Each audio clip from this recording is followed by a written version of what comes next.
Hello and welcome to CMEC's podcast from this year's International Institute for Strategic Studies Manama Dialogue conference.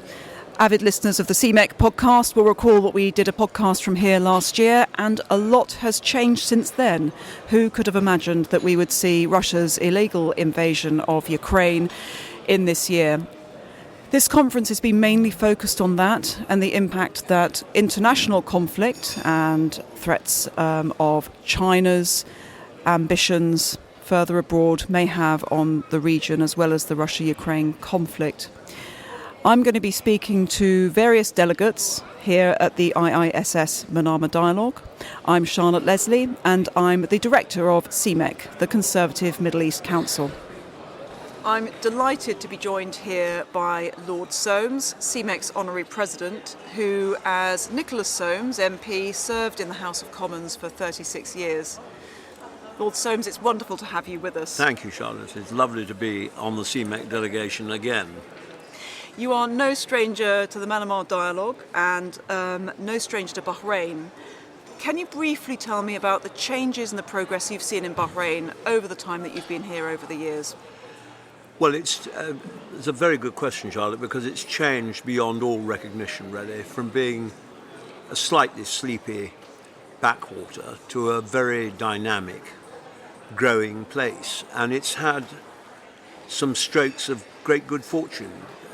It had a remarkable inheritance when King Hamad took over from Sheikh Issa. The Crown Prince, Sheikh Salman, is a tremendous force for good here, and reform and progress. And I think the lives and lots of the Bahraini citizens has greatly improved, and you only have to look around you, and you've been here many times yourself, to see how calm it is. They went through a very ropey and difficult time. They undertook some very serious reforms, which Britain was honoured to be able to help with. And I think they've done very, very well. So it's become really, you only have to look at the skyline to see what's happened here. And it is now a very increasingly important place for inward investment. And, in particular, I think the conditions of people here are very much better. And it feels very calm. And I'm very impressed, I think we all were on the delegation, to hear from His Excellency General Rashid, the Minister of the Interior, that the turnout had been 73% for the election. That's a very respectable turnout anywhere in the world. They voted again last night, and again the turnout was about 73%, which is very good. And it means that the public have had their say here, and it may produce some surprising results. You never know. It's really remarkable how far they've come, I think. And I think it's patronising to say that. I mean, I think this is a very enlightened place. And it always has been, actually, but it's just taken advantage of progress by the throat and got on with it. It's a hackneyed phrase, but would you say lessons really have been learnt since 2011? Yes, I think it's not a hackneyed phrase, because it's a very good phrase and it's completely true. It was really very unpleasant. I was here then, and I arrived while it would happen while I was here. It was very unpleasant, something I never thought to live to see the day on the streets of Manama. I mean, really was absolutely extraordinary. And they realised that things could not continue as they were, that it was quite wrong to allow this basic unfairness to exist, and those reforms have been put in place that has enabled that to happen. And it doesn't happen without very big hard work, commitment and leadership. And I think the King, His Majesty the King and the Crown Prince and their government have done a very, very good job. And, it's very easy for people who don't come here to criticise. This is not Tunbridge Wells. This is in the middle of the Middle East. It's a very important ally, partner, geographic of vital importance to Britain's interests. They're very old friends of ours, the Bahrainis, very old friends and very loyal friends. And we should treat our friends like friends, in my view. And turning to the dialogue, the International Institute of Strategic Studies holds a dialogue here, the Manama Dialogue, every year, at which you've been a regular attendee. What has struck you most about the themes that have emerged from the dialogue? What's been the interesting points? Well, I'm terribly struck by the fact that, first of all, the tone was very well set. I think you'll agree, by a really formidable speech from Ursula von der Leyen on the Friday night. She really made an incredibly powerful speech, and I've never heard a European Union official ever make a speech like that before. It was very robust indeed. It said very importantly about the view about the European Union, speaking about the Middle East as a whole, quite clearly reassuring people here that it is of the first importance, the first rank of importance. But I think the theme that has run through them, and I don't know whether you agree with this, Charlotte, but through all of them, this is a region that has been in turmoil for generations, and it doesn't seem to be getting any easier. That's the trouble. And, in Bahrain, you're in an oasis of calm. But, the Iranian situation is extremely threatening to many of our friends in the Gulf. What goes on there is just appalling. And, I think we've all watched with horror at the way that the riots are being dealt with and the behaviour of the Iranians towards their people. And then there's a constant nervousness of going on about America. There is a tremendous amount of uncertainty here, although I think the Americans, who had a very formidable deputation here, I think they put a lot of that to rest, because I think that America is quite clearly now realised that its initial stand on the Middle East at the beginning of the Biden administration was absolutely not good enough, and that it was leading to terrible trouble for American interests. So I think that has all smartened up. But the only thing that I would say is it comes from this is that my grandfather had a very good expression. You should always keep your friendships in good repair. And we must never take these relationships for granted. And you're just looking up on that platform, you look at the range of countries from which these speakers come. Some of them come from countries with whom we're very close. Some of them come from countries we ought to be much closer to and do much more with. But to be frank, I think that British foreign policy has returned in spades to the Middle East with James Cleverly as Foreign Secretary. And I thought he made a really excellent speech. I thought his wording was absolutely superb, and they were so pleased to hear him say it. And I don't think we often understand that it matters here that the British Foreign Secretary comes to this, because we have such extensive, and perhaps they see our interests clearer than we do. And I hope the Foreign Secretary will, as long as the Foreign Secretary continue to come to this, because it sends an invaluable message to an area. It's not true to say it's in chaos. I mean, you look at the Emirates, and you look on beyond that, and Saudi Arabia. There's areas of huge and profound change, and very important change, and we must support that as well as we can. Lord Soames, thank you, as ever, very much indeed. Thank you, Charlotte. I'm here at the Manama Dialogue, and I've just bumped into Sir Alan Duncan. Sir Alan, of course, former chairman of CMEC, which is his greatest accolade, but some might say it's being a former minister for Europe. Sir Alan, it's lovely to see you again. How are you? How's the conference been? Very good, thank you. Very nice to see you. Earlier in one of the plenary sessions, you asked a question on an issue that's very close to CMEC's heart. You asked a question on the issue of the FSO Safar off the coast of Yemen. Could you explain to listeners who may not know what the FSO Safar is, what your question was, why it matters? Well, the Safar is a VLCC, so a very large crude carrier, which has been sitting off Hodeidah, moored, for a number of years with 1 million barrels of oil on it, plus some connecting pipeline full of oil as well. And the VLCC, the ship, is falling to bits. It's rusting. It's about to break up. And if this happens, you'll have an oil spill in the Red Sea, bigger than the Exxon Valdez. And it would be an absolute environmental catastrophe. The Red Sea would become the Dead Sea. So for a number of years, I and some other people have been campaigning to say that you've somehow got to cut through the conflict in Yemen in order to get a resolution to this, because it's in everybody's interests to stop the Red Sea being contaminated in a way which would be absolutely devastating. So this ship needs to be decanted into another one, taken away and sorted, but at the moment the differences in the conflict are preventing that. Sounds simple. What's the problem? Where does the Safar lie? Whose waters does it sit in? Well, it's off Hodeida, which is in the Red Sea, so as it were the top left-hand corner coast of Yemen, and that port is under Houthi control. And they want to keep this as a bargaining chip because it's an asset which they can use to negotiate other things. But what it needs is an agreement to transship the content, scrap the ship, give some of the value perhaps to the Houthis so they can pay salaries or something like that, but to get this floating time bomb taken away for the good of the world, really. So that's the challenge we face. And it's quite a dangerous operation to transship from an old rust bucket which has got inert gases inside. The ship could break up. The risk of an explosion is actually quite high. But if this isn't done, this is going to sit there forever until the day it leaks into the sea. And I guess the humanitarian and economic impact would be huge. Yes, I mean, it would affect Yemen, of course, but also Saudi Arabia. I mean, it would put an end to clean water, all of the coral life. It would, as I say, turn the Red Sea into the Dead Sea. This is an absolute looming catastrophe of a magnitude that I think exceeds any other environmental danger I can think of. And if we were here at the Manama Dialogue a few years ago, Yemen would have been at the top of everyone's agenda and we'd have all been talking about it. Do you think that the crisis in Yemen and Yemen more generally has fallen off the agenda?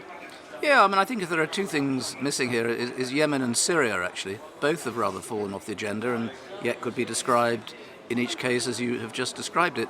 I mean, I've had a passion for Yemen ever since I went there nearly 40 years ago, and I bought the first ever exported cargo of crude oil from Yemen in 1986. And I've travelled throughout the country, sort of Sana'a to Aden on half a dozen occasions. I've visited most of the major cities, gone across to the east to the Hadramaut and to Makra. And so I've got a passion for Yemen as, if you like, the sort of forgotten orphan of the richer areas of the Gulf. And it's always upset me that British foreign policy has always been inclined to, be nice to the rich ones, but ignore this poor one at the south. But it's been bedeviled by conflict, which we can go into in a second. But I think that the misery, the famine, the disease, and the sheer violence we're seeing in the country could be settled and needs to be if we focus on it. I mean, the humanitarian crisis, even if it's not on our headlines, is diabolical in Yemen still. Where are we with the conflict, and what could we as the international community be doing more of and doing better? I witnessed the origin of this conflict over 10 years ago when I was International Development Minister, and we had what people call the Arab Spring, which spread from North Africa but into Yemen as well. And the GCC had an initiative, really, which was to try and replace Ali Abdullah Saleh as the long-term president of Yemen and try and bring a more legitimate government in. Well, they did this, but when Saleh went, it actually left a vacuum. And the Houthis stepped into that vacuum. They pretty well went through the front gate of Sana'a, and they were mainly, until then, a tribal power in the north. But they've spread their influence across almost all of the country now and have largely displaced the government of what was then President Hadi, which had a thin legitimacy of electoral justification. And the Saudis felt threatened, and with a coalition, started by bombing Yemen, which is not the way to fix the problem, but this has rumbled on now for 10 years. So that is the origin of this problem, and it would be good if some kind of settlement can be reached. But one of the main problems that's happened on the back of the Houthis stepping into the vacuum is that it has sucked the Iranians into exercising influence and support for the Houthis in Yemen, which wasn't really there before. I mean, the Iranian influence was talked about, but now it's become a real phenomenon.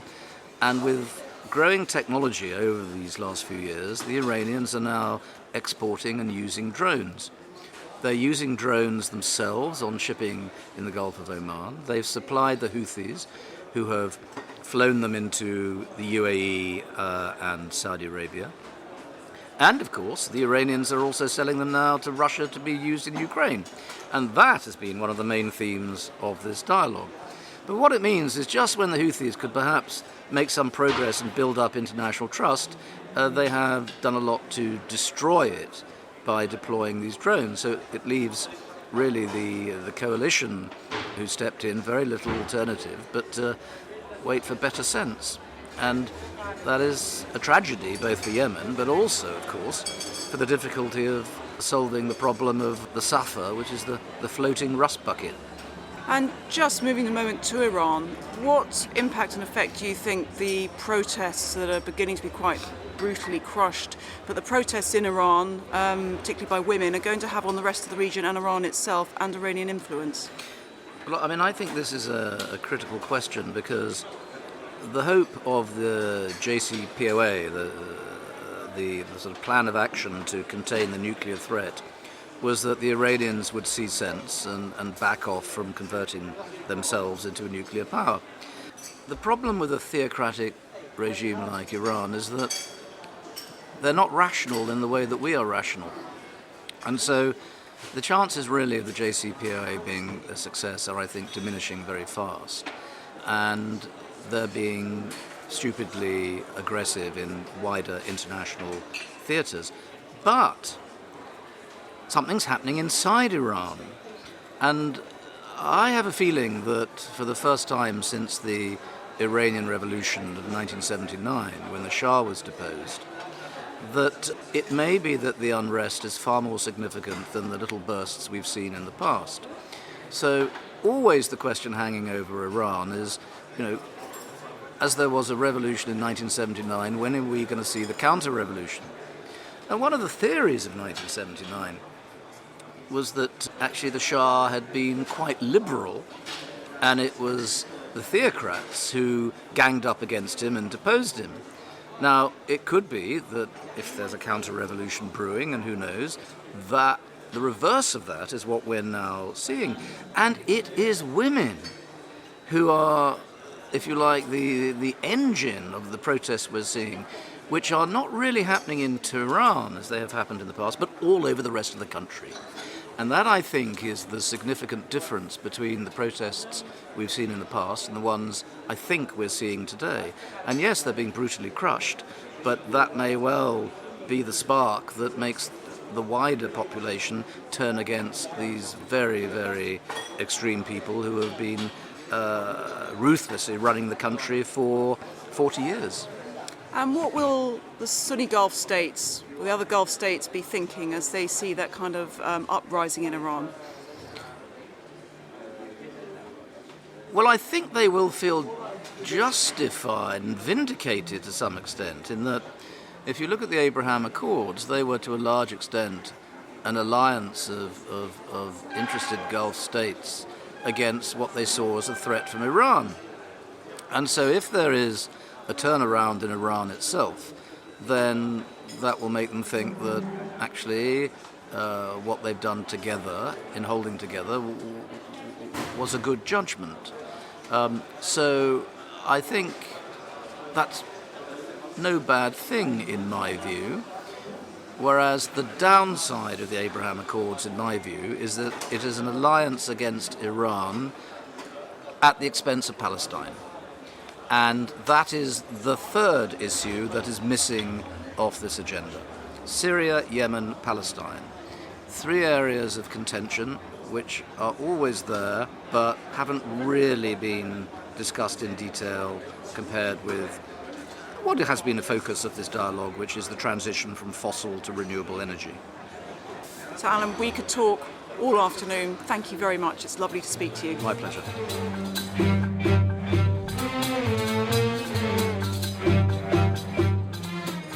In the lobby, I have come across Iain Lindsay. Iain, hello. Would Hi. you mind introducing yourself and telling us what you do and where you come from, as they say in the quiz shows? Charlotte, lovely to see you again. I'm Iain Lindsay. I'm an advisor to the chairman of the Bahrain Economic Development Board, His Royal Highness the Crown Prince and Prime Minister. And I was British Ambassador here from 2011 to 2015. I left the Foreign Office 2 years ago and I came back here beginning of last year. And the Economic Development Board is essentially Bahrain's inward investment agency. We're promoting investment into Bahrain. When we were set up by the Crown Prince 20 years ago, the goal was to diversify Bahrain's economy away from oil and gas. So in the early 2000s, oil and gas was 40% of GDP. Now it is less than 20%. And other areas like financial services, manufacturing, logistics are all now coming up. And financial services for the last 2 quarters, for example, has been a bigger contributor to the economy than oil and gas, despite the high oil price. How are you seeing global Britain fitting into Bahrain's economic development plans? Well, the Bahrain, together with the other GCC countries, is negotiating an FTA with the UK. And of course, now that Britain has left the European Union, it has the ability, obviously, to strike out on its own with FTAs. The GCC has been negotiating with the European Union for over 20 years to get an FTA without success. I sincerely hope we're not going to be waiting that long for an agreement between the UK and the GCC. I think we'd like to see a fairly quick FTA, keep it basic, and then augment that with individual annexes or appendices for each country. Because the reality is, as was the case when Britain was in the European Union, countries bring different demands to the table. And if we try and agree everything, it'll take a while. So I think just try and keep it fairly bare bones, and then we can take it from there. Because actually for the UK, the GCC is an incredibly important trading partner. We heard it earlier today. After the European Union, US and China, GCC is the UK's 4th largest export market. And this is a booming part of the world. And I know, coming from the UK at the moment, coming to a place where growth rates are looking this year to be around about 6 to 7%, low inflation, high growth, and that's likely to stay the case probably for the next 2 to 3 years. So you say GCC should be a major focus for UK government at the moment as an opportunity, as a growth zone? Absolutely. I mean, this is a high growth area. There are very few parts of the world that are growing as fast. There's nowhere else in the world that's growing as fast as the GCC. Now, obviously, Bahrain's a fairly small place, 1.5 million people, but even our own economic recovery plan of $30 billion, that's 75% of our GDP spent on major projects, infrastructure projects, housing, transport, logistics. That's a significant investment for the future. And then we're surrounded by countries such as Saudi Arabia and the UAE with also mega investment plans. It really has to make sense for British companies, if they're not already looking at the Gulf, to be looking at opportunities here. Now, and you're no stranger to the region. You've known the region for a long time. What changes have you seen, and what do you think of the focus of the dialogue this year in the context of the region, as you've known it for a long time? I think one of the biggest changes we're seeing in the region is so Saudi Arabia is maybe the biggest change we're seeing. People be used to Dubai, glitzy Qatar, but Saudi Arabia is now investing trillions of dollars into future investment. A largely young population, wanting to equip them for the future, so I think the emergence of Saudi Arabia, I think, is the big change we've seen. I'll give you an example of that. Last year at the Crown Prince Mohammed bin Salman's major conference, the Future Investment Initiative Conference in Riyadh, on the last day, 45 international companies announced that they were shifting their regional headquarters from Dubai to Riyadh, as an indication that Saudi Arabia, 35 million people, the biggest economy in the Arab world, feels that it should be the center for international business on the Arabian Peninsula, not Dubai. Our challenge here in Bahrain is to ensure that we're not sort of collateral damage from the increasing competition between Saudi Arabia and the UAE, both of whom are incredibly close partners for us. They are by far the biggest investors in Bahrain, and that is likely to be the case for some time to come. I think it's been good that we've seen GCC, some of the issues relating to Qatar. We had the GCC summit last year where we saw the Emir invited to Saudi Arabia. That was an important step. We've seen further steps since then, but there's more to do on that. The GCC, my view is the GCC needs to be far more united if it is to be a major international player. And also thinking from the flip side of opportunities to risks, thinking of Iran, the GCC will be far more effective in handling Iran if it's united. There will be listeners listening to our interview now who think, well, hang on, you can't talk about the GCC, you can't talk about this part of the world, or Iran indeed, without talking about human rights. Yeah. How does our financial and trade relationship impact on what we'd like to see on human rights standards in the region? I think Britain has been very supportive of human rights reforms across the region. Obviously, the area that I know best is here in Bahrain. Our reaction to what happened in 2011 was to reach out to our friend and partner, long-time partner, and say, you have said you need assistance, we'd like to give it to you. And we were criticised for doing so. And so how do people expect places like Bahrain to progress unless we assist them, particularly when they're your friends? Us as the UK. Yes, that's right. This is the tale of the Good Samaritan. You know, a lot of the people I think who criticise human rights here in Bahrain or elsewhere in the Gulf would like us to go on the other side of the road. On that basis, how then does Bahrain change? I think the reality is there's an agenda of some people which is basically, we think the Gulf states are unreformable, we want to see sort of revolution. Wake up and smell the coffee. That's not going to happen in a month of Sundays. Bahrain is one of only two countries in the region which has got an elected parliament, Kuwait and Bahrain. In fact, today is the second round of the Bahraini elections.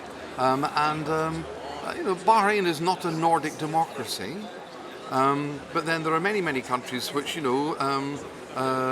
are not at that level with whom we have very strong, close relationships. So we help Bahrain. From my perspective as a former ambassador here, it's great to see the way that the British programme of assistance and support is still very strong. That's really important because Bahrain is, in my view, the most Anglophile of the Gulf states. They are our oldest friends in the Gulf, and they help us. They host here the Royal Navy. There aren't very many other places around the world that host the British Royal Navy, and they bend over backwards to help us with that. They regard the UK as a home from home. So I think we need to be respectful of other people.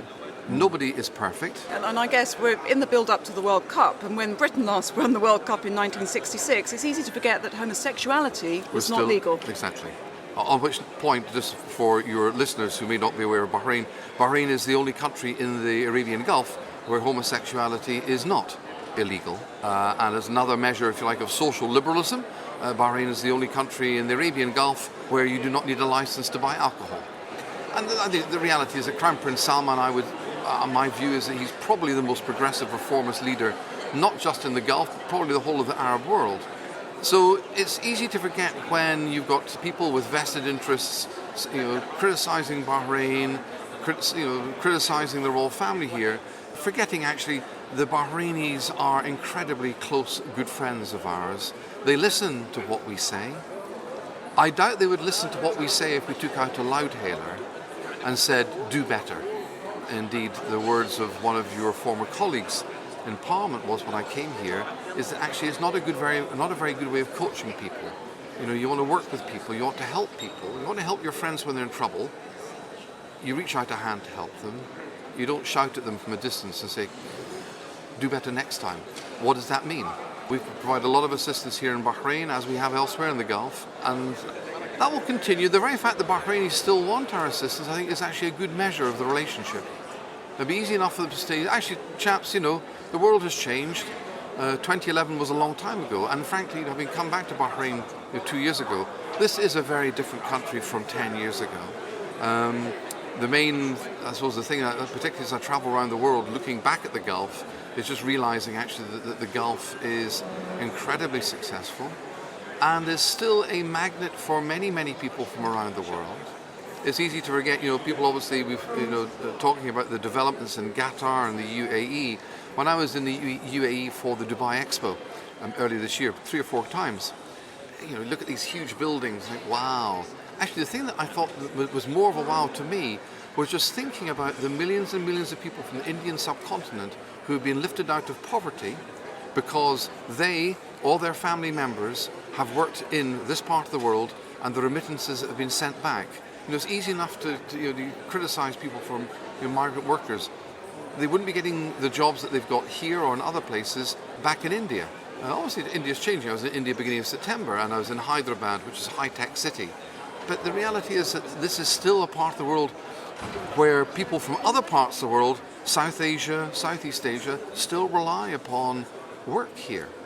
If the shutters were to come down, there'd be a lot poorer people in the Indian subcontinent and in Southeast Asia. Iain, great to talk to you as ever. Thank Charlotte, you very good to much see you indeed. too. Thank you. Thank you. Thank you. Well, I'm here with His Majesty's Ambassador to Bahrain, Roddy Drummond. Roddy, it's lovely to see you again. It's great to see you, Charlotte, and it doesn't seem like a year since the last Manama Dialogue. It absolutely doesn't, and what a year we've had. Would you mind talking us through your year as an ambassador here in Bahrain and what you've seen?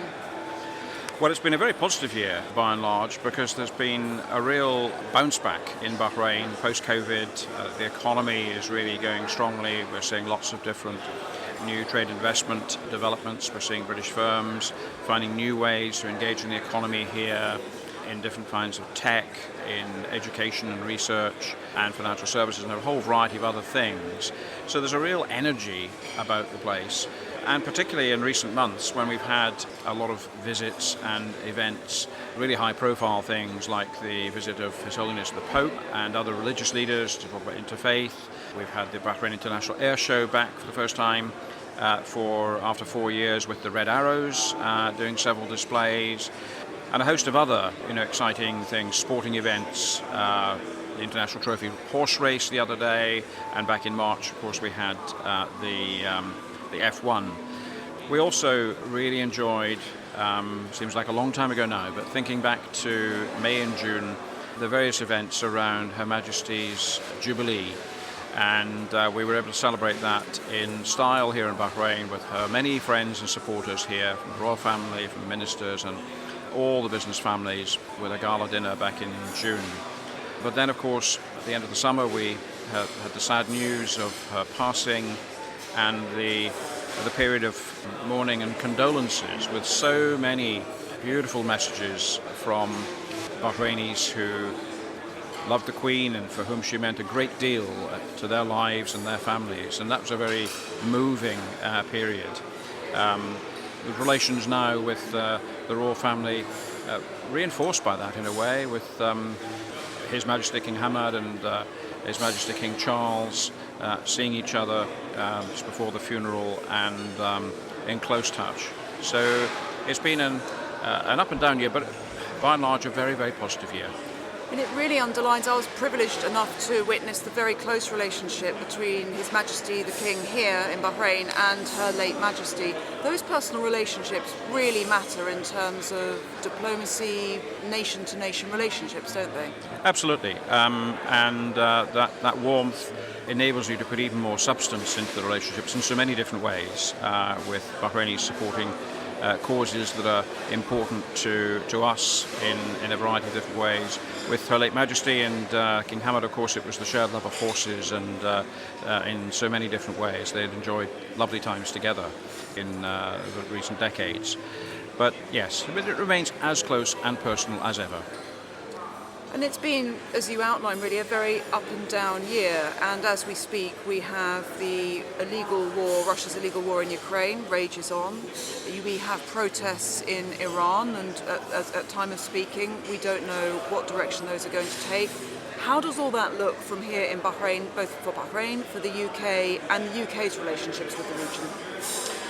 Yeah, well, the context globally and the context in the region, of course, yes, remains difficult. I think it took people here a little time to realise the wider impact, the ramifications of Russia's illegal invasion of Ukraine, although this region has condemned it in the General Assembly. But the impact on food security, the impact on energy security in many parts of the world, that came through, of course, months later, and people are really just digesting that now. And we've also seen continued activity by Iranian proxy groups and smuggling of conventional arms and so on. The Royal Navy has been very busy interdicting some of those routes, as well as clamping down on narcotics flowing through this region, which also remains a preoccupation. But yes, the events across in Iran are very troubling. The terrible repression that's happening with the very brave young demonstrators coming out and demanding change. People are watching to see what happens next on that too. Going back to Russia and Iran, lots of Western commentators have noted that Gulf states, including Bahrain, abstained on some UN resolutions condemning Russia's actions. Later voted with the West.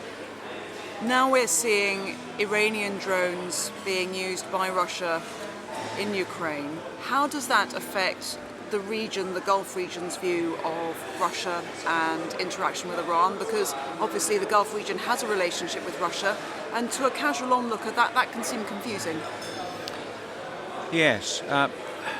Well, I mean, on the essential votes, all of the countries of this region have condemned the illegal invasion. And the taking of another territory by force is not something that anyone in this region can support. And there are long memories of what happened to Kuwait in 1990 on that.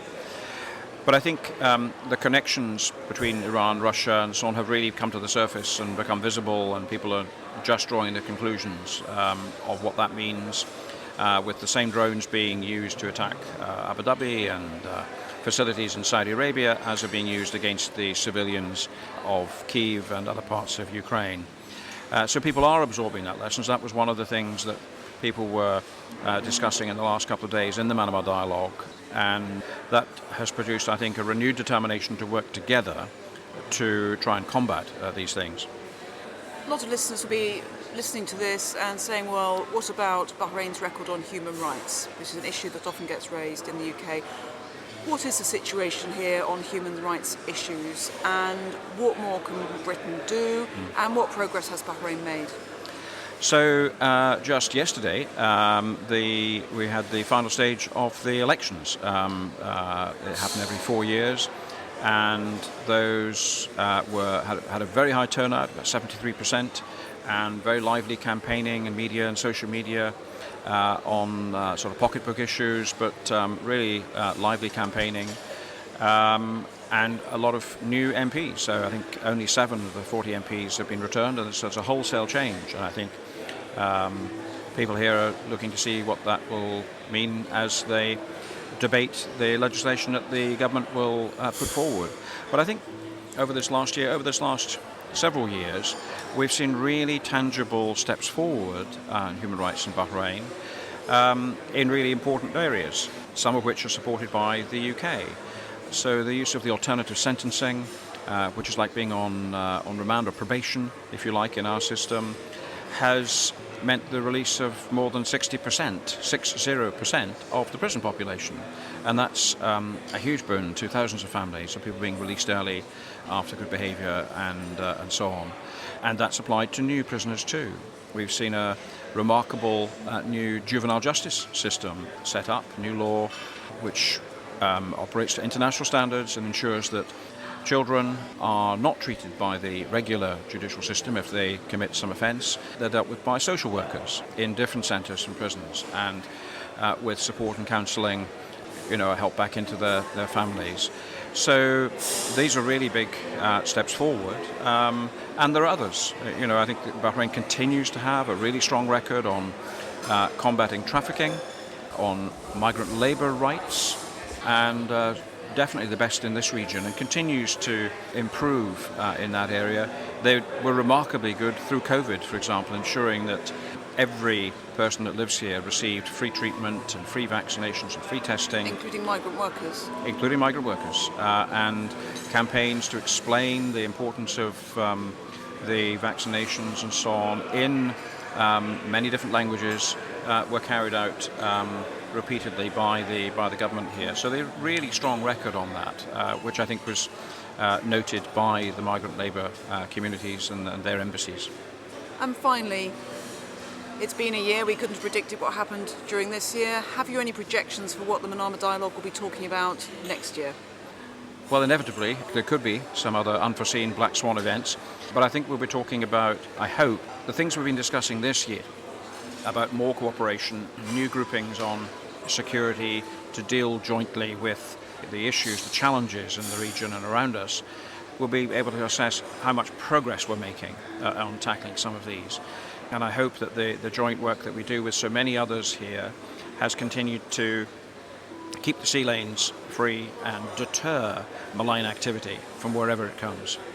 I'm here with His Majesty's Ambassador to Bahrain, Roddy Drummond. Thank you very much. It's lovely to see you again. Thank you very much, Charlotte. Good to see you.